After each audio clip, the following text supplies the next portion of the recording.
All right, one more video about how to manage music and stuff. You're welcome to use the computer. Just log in and you can use like your Spotify or something as long as you just make sure it's school appropriate music. And there's a power cord right here for your laptop to plug into. I guess in my laptop it plugs in over there. And then to make sure it's ready for the input stuff, just make sure you hit where the button where the gold star is. That's the audio in. It's kind of worn off, but that's why there's a star there. Should be audio in, and that means you're good, and then volume is here and stuff. If you would rather just use Bluetooth, like from your phone or something, you can do that. This is the little Bluetooth hotspot. When you connect it to your phone and you search for it, it should come up as Belkin T83 or something like that. When this light turns on, it's connected to your device.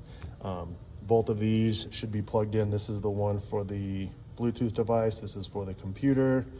And on the computer one, there's a little note here too to let you know that goes to the computer. So if you're not getting sound, to make sure those things are plugged in at either place, make sure your Bluetooth is connected, or make sure your audio cable is over here connected.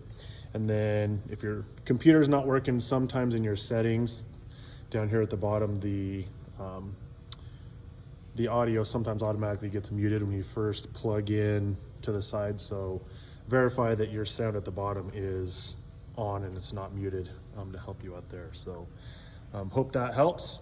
And then if all else fails and you don't have any music and you want to do it, there are some CDs down here.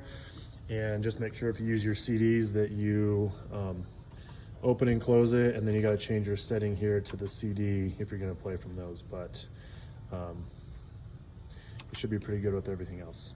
Thanks.